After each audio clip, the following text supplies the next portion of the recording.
Hello and good afternoon. My name is Adam Roberts. I'm the Midwest correspondent of The Economist, based here in Chicago. Thanks to you all, especially the Chicago Council members, for joining us today via Zoom for a conversation with Paul Krugman. This is the first of a new series of programming by the Council that looks at rebuilding the global economy, although I think today we'll take a slightly broader theme, even though that's a big, broad theme in itself. I'd like to remind everyone that this council is an independent, non-partisan platform, so any views you hear expressed by Paul or by myself are our own views, not the institutional views of the council. And also to remind you that after 12:30 p.m. Central Time, silver members of the Chicago Council are invited to join a special Q&A session with Paul. And those of you who've registered for that should get a special link for that session. So now I'd like to turn to the next sort of 30 minutes public session with our guest, Paul Krugman. Paul, well, he's 2008 recipient of the Nobel Prize for Economics. He's written a hugely influential column for the New York Times for the past 20 years. I see here with amazement that he's the author of 27 books and more than 200 papers. I think everyone in this session is probably well aware of Paul. Paul, welcome to the session. Hi there. I think we have to begin by acknowledging what's happening in America's cities this week and last week in the aftermath of what happened in Minneapolis with the killing by police of George Floyd and the protests that have erupted since. This week, Paul, you wrote in your column in the New York Times that you see America on the brink, and you've written about years of structural racism, white wealthy elites who've weaponized white racism to hold on to political power. I wonder if you could unpack that and explain for us what you think is happening now. Okay, so I mean, the first thing to say is, if you actually think about how racist are Americans as individuals, the answer is a lot less than it used to be. You can take various indicators. You can look at, it's hard to believe, but when Ronald Reagan was elected, a clear majority of white Americans thought that interracial marriage was not okay, which, by the way, would be a problem for me. And that's now that's a very minority view. At least very few people are willing to say that. So we've become less racist, but what has happened even so is that politicians have exploited racism. I mean, I used to get a lot of grief from people for saying that, look, the basic story of modern conservatism is it's a movement whose goal is to cut taxes on the rich, and in order to make that popular, or in order to win elections, they appeal to white racism. But now that's obvious, and in the case of Trump, it's almost step. You can just see it very clearly. Now, why it came to a head this time? I mean, this is the Floyd incident is by no means the first such incident, or the 100th such incident, probably even the 1,000th such incident. Why we reach critical mass now, I don't really know. But here we are. This is, I think a lot of people are confronting something that has been part of American reality for a long time. And we have a president who's completely incapable of taking that on board. So it's spiraling out of control. One thing that struck me when I moved to America 2 years ago, I'd been a correspondent in Africa, in India, in Europe. Right. I'd lived in South Africa just after the apartheid years and was really struck at how much of the structure of apartheid hadn't been deconstructed. It was still there. If you were in Johannesburg, you saw the white areas, the black areas, the real physical manifestation of segregation. Then I moved to the Midwest 2 years ago and went to St. Louis. I went to Milwaukee, Detroit, wherever. And it strikes me that structural split is so obviously here. What can be done to try and break that structure? Well, I mean, partly it's just being aware. I mean, we're now seeing anyone who says, oh, well, we don't really need affirmative action and we don't really need race-based policies because the market will take care of it, or something, or that there really isn't very much racism left in America, which a lot of people were still saying not very long ago. It's clear that you need deliberate actions to deal with it, and you need some self-consciousness. I mean, it's much the same thing on sexism. I mean, there's been in my original profession of economics, we've had kind of a revelation of just how much raw sexism, and I fault myself for just being oblivious to it. And it's the same thing. I think if greater awareness is a very big deal here. And then turns out we also have a specific problem with policing in many, not all places, but in many cities. And so just bringing these things up and then saying, okay, what can we actually do about it is a big step. Now, we were talking before we went live on air about the sort of the combination of crises that have hit at the same time. And one thing that struck me, I was out yesterday walking with a lot of protesters in Chicago, the Black Lives Matters protests, and it struck me that we were not doing social distancing. We were right up against each other. How much do you think what's happening now will sort of compound what would already be a very difficult process of opening up for the economy? Yeah, well, I mean, there were already some hints that the relaxation of social distancing was starting to, the improvement in the epidemiological situation seemed to have stalled, and there were signs of an uptick, particularly outside New York, where it's come down a lot, and this won't help, partly because of the crowds, and partly also because it takes the people's eye off the other thing. I mean, I can guarantee you, there's not a whole lot of thinking in the White House about how should we manage the economic restart in an intelligent way. I'm not sure there was before, but there certainly isn't now. And it pushes COVID-19 off the front page. And the trouble is that the virus doesn't care about that. Yeah. And so if we are sloppy about this, which it seems increasingly likely we will be, then boy, this gets a lot worse. Well, maybe we can begin to talk about that then. So are you expecting the impact from this to continue to worsen over the coming months?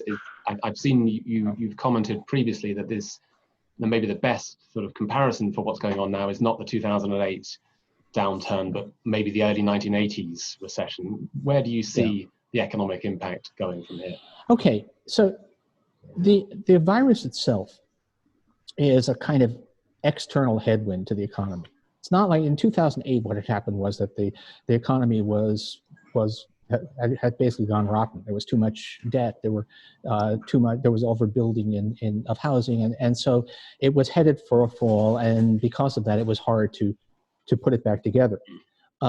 This time around, there are always problems with the economy, but this time around it's this exogenous, economic jargon, but this headwind out of nowhere came and pushed the economy into a slump. If the headwind goes away, then you would expect a quite fast recovery. Now, where are we on that? If we had really controlled COVID-19, gotten it down to low levels with an effective test, trace, and isolate regime, then we could have a really fast bounce back. But first of all, we don't seem to be there.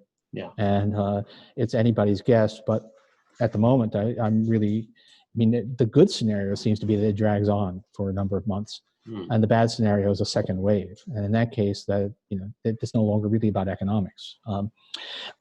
Then the other thing to say is that we're having lots of trouble with the data. Nobody's fault. It's just things are moving so fast that you can't keep up, and novel circumstances. But we probably have effectively something like a 25% unemployment rate. Yeah. We're basically Great Depression, depths of the Great Depression, worst years of the Great Depression level unemployment. But it doesn't feel like that.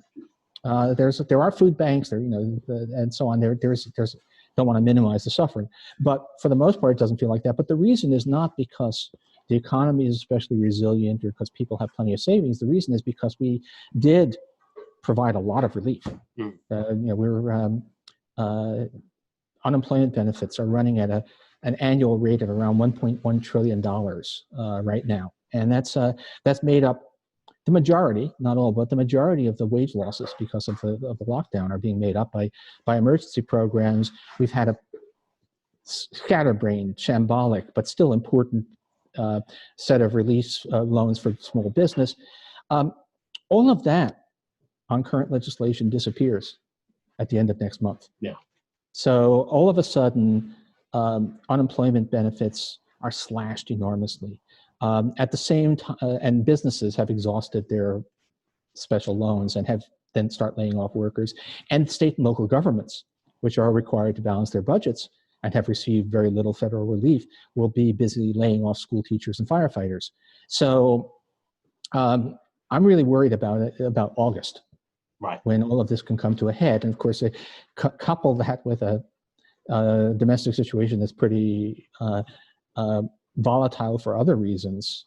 Wow, this could be a really, really bad August ahead of us. That sounds absolutely right. I mean, do you look at how other countries, maybe Germany, for example, have handled the epidemiological side of this much better?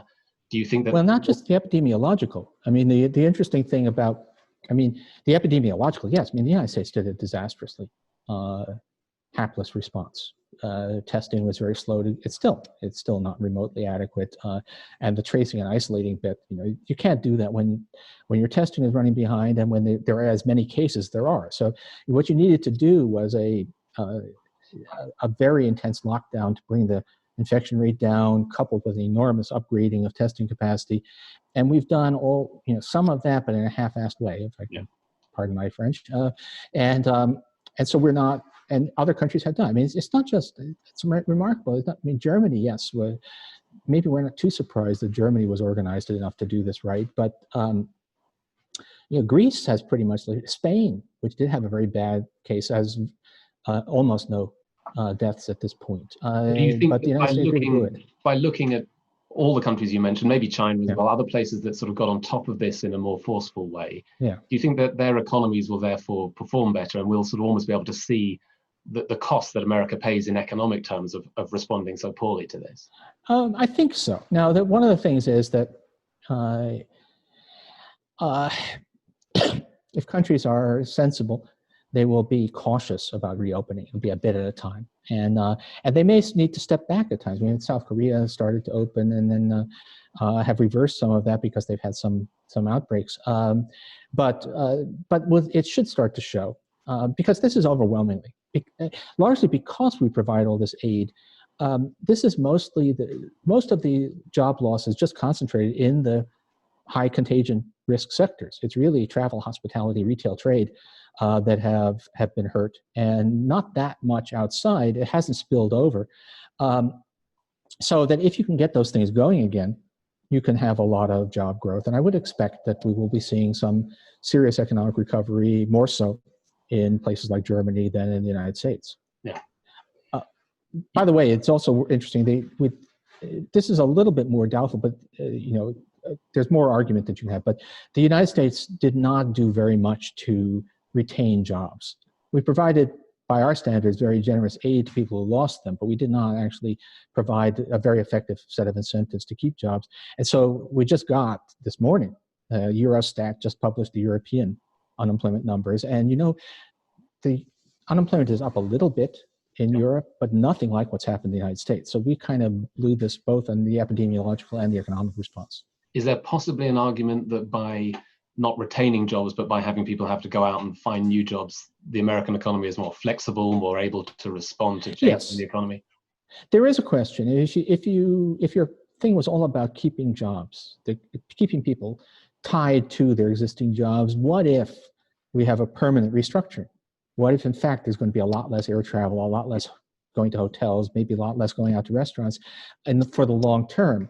Then the United States has at least set workers free to move to new jobs, and Germany is going to have a problem because everybody will be still employed by their doner kebab chain, but the doner kebab chain will turn out that they can't sell as many doner kebabs as it used to, and then they have a problem. So there's something to be said. That's why I say it's ambiguous. There is a case for a U.S. style response, but at the moment it's looking like it's not. The immediate impact has been that we're suffering substantially more, and 2 years down the road we might say, well, there was some point to the way the Americans did it, but that's a ways off. Yeah. So we're sitting here in Chicago, so I want to ask you a sort of Midwestern question. You already mentioned that the worst hit sectors of the economy were sort of consumer parts, whereas maybe manufacturing and industry not too badly hit. Do you think that there's a possibility that for this region of the United States, there's some relative haven, relative protection for this part being less badly hit? Well, the thing to say is that for the most, a large part of the things that have been hit are stuff that every region has. I mean, they're actually, I keep on wanting. You can tell I've been having a rough week. I'm lapsing into economies here, but they're non-tradable sectors. The biggest single area of job loss is travel and hospitality, but that largely means restaurants. Then after that, it's retail trade, and all of those things stay. Every region has those. There are some places that are particularly dependent upon tourists coming in to stay in their hotels, but that's just a small piece of it. So a lot of it is hitting every place. I don't think there's really no clear regional pattern in the job losses so far. If anything, well, Hawaii is particularly hard hit, and that presumably is because of tourism. But realistically, it's not a whole lot of pattern, because this is like every place people go to restaurants and or used to and don't now. Yeah, I mean, maybe combined with this administration's very hostile approach to trade with China or trade with everyone, growing anxiety about how secure supply chains will be, just generally more nationalism at play in the world. Do you think that there's any chance that some of the manufacturing that used to happen elsewhere gets onshored again? Does this region, for example, get any of that back? Maybe, although the funny thing is, it's not clear that the globalization of supply chains, having your iPhone made in 27 different countries, with China as the last stop, it's not at all clear that has become any less cost efficient because of this. Because in fact, containers full of manufactured goods are not transmission vectors for COVID-19. It's people that are the transmission vector. Yeah. And to the extent that you can coordinate global production without actually having physical movement of people, this shouldn't necessarily change. Now, there's an increase in trade tension. Actually, sorry, I should also say, maybe to some extent you do need people. Maybe you do need to be able to have the management fly out to the factories in Shenzhen, but it's not. That's probably exaggerated. And I think we're all learning about the ability to use teleconferencing, which may be a permanent change, by the way. Now the politics of it. This has certainly exacerbated what were already pretty significant trade tensions, and exacerbated national rivalry. And the U.S.-China collision has gotten a whole lot worse. And so maybe that spills over into increased protectionism, and maybe at a really cosmic level, but maybe appropriate for this group to say the whole international system. It really has been based upon U.S. leadership. It's the U.S. is the benevolent hegemon of global trade rules, a lot of other stuff, and leads partly because it's a big power, but also because it's a country that people at some level trust to, by and large, do the right thing, have good values. And the dismal U.S. performance in this situation undermines our, both our physical or our concrete power, but also undermines our soft power enormously. Who's going to trust the United States to tell the world what it ought to do after this? Is your assumption that is associated with a particular occupant of the White House today, or is that something that we've seen now as sort of a long-term change, and so that trust has gone, you can't get it back, and that the Americans won't be seen as global leaders in the same way whoever wins the next election?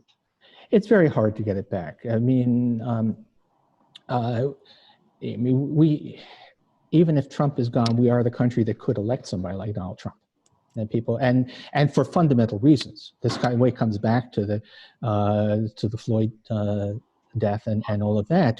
The underlying ugliness of U.S. politics is what brought someone like Trump to the White House, and that will not go away even if he does. So no, I think everybody is going to that the idea that the America of yore, where you could count on a technocratic, globally minded elite to always, in the end, make sure we did the right thing, is going to be gone in people's minds, even if, a Joe Biden presidency will bring back a whole lot of tolerant, internationally minded people, and the State Department will revive, but it will be starting from a situation which everybody knows what America can be like, and and we won't command the same level of trust we used to. And who do you see then possibly stepping up? Because within America, you have people like Josh Hawley, next generation of Republican leaders saying, let's scrap the WTO entirely. That's right. But who else globally is showing any leadership on this at the European? Well, that's the problem. It's one of the things that really worries me, as a global citizen, ruthless cosmopolitan, whatever. The China is, the Chinese have probably gained because they have been decisive in dealing with this, but they are an authoritarian regime that does not really believe in rule of law. Everybody knows that, and that severely handicaps their possibility of being a global leader. When the Chinese promise something, it lasts as long as the current premier wants it to continue. And and Europe, 15 years ago, my vision of the world was that a kind of co-dominion between the U.S. and the European Union would be what sustained global institutions. The United States, we know where it's happened, and the European Union has turned out to be vastly weaker than we thought. It's not just Brexit. Yes, but Brexit would not have happened if people weren't already feeling that a lot of the European idea had died or at least run aground. That the European Union has been consistently unable to rise to challenges as well. So for different reasons, Europe has lost a lot of the potential. So what's left? I don't think there is. You need someone to do this system sustaining role, and it's not clear that there are any big powers that are ready to do it. Well, you touched on Brexit, and I want to take you back to our opening sort of few thoughts, and also to your column this week in the New York Times, where you said that sort of the facade of it being an election in 2016 about economic populism has now disappeared. It wasn't really about economic populism at all. But I wonder if I can challenge you a bit on that, because how come we had Brexit around the same time, the rise of other protest movements in Europe, for example? Don't you think that there is something to the economic disgruntlement that was so evident in many countries, not only here? I would put it a little differently. There's certainly economic disgruntlement, but not clear that was driving either Brexit or the Trump election. They're certainly, voters, if you wanted to predict at the level of individual voters who voted for Brexit or Trump, it was more about education, and certainly in the U.S., racial hostility was a good predictor. There's a regional thing. It is true that declining regions, the north of England and Appalachia here, were very strongly pro these populists, which is a really bad term. But I don't think it was a very concrete response. What is true, and I think this, because I think in the both sides of the Atlantic, but maybe even more so in Europe, what the last crisis did was it damaged the credibility of elites. That before 2008, you could think that, well, if the wise men of Brussels think that such and such is what we should be doing, then we should take that seriously. And it's become much, much harder to believe that after all the ways they screwed up, after austerity, after the all of the mishandling, and I think that helps to explain why you've gotten essentially white nationalist regimes popping up even in places that did relatively well economically. Think about Poland, right? Poland actually was spared a lot of the Great Recession. They had their own currency. They weren't caught up in the euro crisis. Why are they going off the deep end? And the answer, I think, has to be that Brussels lost, the European establishment lost credibility, and also, by the way, that their neighbor Hungary, that the European Union proved completely incapable of taking any kind of action as democracy was dismantled in one of its members. So I think it's a more subtle, it's a more indirect thing. It wasn't that people lost their jobs to globalization and then voted for Trump.